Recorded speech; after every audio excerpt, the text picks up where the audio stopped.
বিসমিল্লাহির রহমানির রহিম। উহিল্লা লাকুম লাইলাতাস সিয়াম রাফাসু ইলা নিসাইকুম। সূরা বাকারা 187 নম্বর আয়াত। ফারুক আযম রাদিয়াল্লাহু তাআলা আগে এশা পর্যন্ত রোজা রাখা, রোজার সময় হানাফিনা ব্যবস্থা ছিল যারা রোজা। যখন হানাফিনার পরে কিছুক্ষণ সময় অনুমতি থাকত শরীয়তের কাজ মোতাবেক যারা বিবাহ করেছে তাদের জন্য মোজাবিয়ত করার জন্য। যখন রাতের বেলা গভীর হয়ে যায়, মোজামিয়াত করা তখন সহবাস করা হারাম হয়ে যেত। তো একদিন কোন বছর হযরতে ফারুক আযম রাদিয়াল্লাহু তাআলা রমজান মাসে তার রাতের বেলায় মোজামিয়াত করেছে, সহবাস করেছে, স্ত্রীর সহবাস করে বসে। এখন বিধান উনি লগ্ন করল। বিধান অনুযায়ী তখনকার বিধান থেকে উনি কি করলো? বিপরীত করলো। ফারুক আযম রাদিয়াল্লাহু তাআলা তো লজ্জিত হয়েছে। লজ্জিত হয়ে রাসূল পাক সাল্লাল্লাহু আলাইহি ওয়াসাল্লামের দরবারে গেল। ইয়া রাসূলুল্লাহ, ইয়া হাবিবাল্লাহ, আমি একটা অপরাধ করেছি। রোজার সময় হানাফিরা সম্পর্ক করার অনুমতি ছিল, তাও গভীর রাতে নহে, সীমিত রাতের প্রথম ভাগের দিকে। ইয়া রাসূলুল্লাহ সাল্লাল্লাহু আলাইহি ওয়াসাল্লাম, আমি রাতের বেলায় যখন গভীর হয়েছি, আমি তখন আমার সহধর্মের সাথে শরীয়ত মোতাবেক সহবাস করেছি। ইয়া রাসূলুল্লাহ, এখন কি উপায় আছে? এই কথা যখন বলল আল্লাহর রাসূলের দরবারে, রব্বুল আলামিন আমার রাসূলকে বলতে দেননি।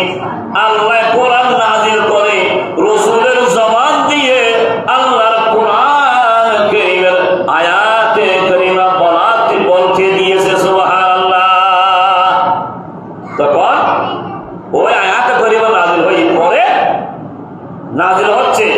আল্লাহ বলেন, হাবিব গো, আপনি বলে দিন, উহিল্লা লাকুম লাইলাতাস সিয়াম সিয়ামুর রাফাসু ইলা নিসাইকুম।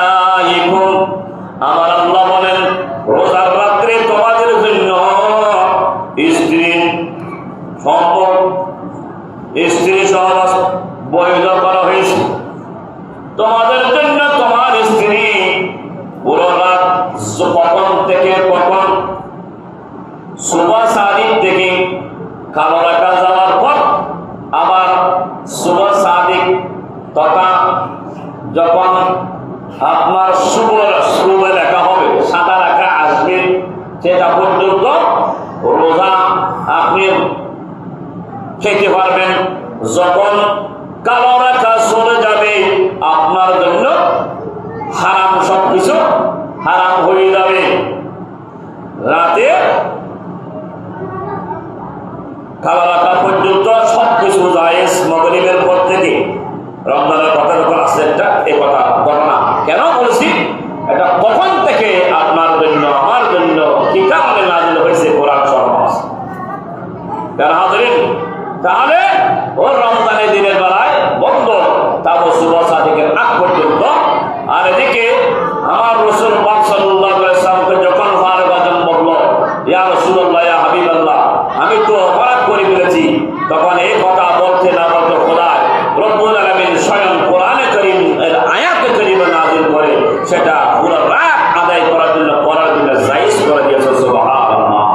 তাহলে ফরজ আয়াত নাযিল হয়েছে ফারুক আযমের বদৌলতে, এবং স্বামী স্ত্রীর মিলনের আয়াতে কারীমা নাযিল হয়েছে। সুবহানাল্লাহ। ফারুক আযম রাদিয়াল্লাহু তাআলা আমার রাসূল বলেছে, যদি নবীর পরে যিনি খেলাফতের মহলের দায়িত্ব পেত, আমি ফারুক আযম পেত। সুবহানাল্লাহ।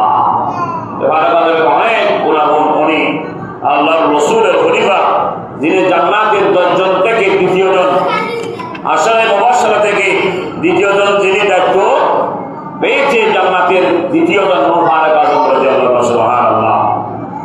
দিয়ে দেয় বিসমিল্লাহির রহমানির রহিম।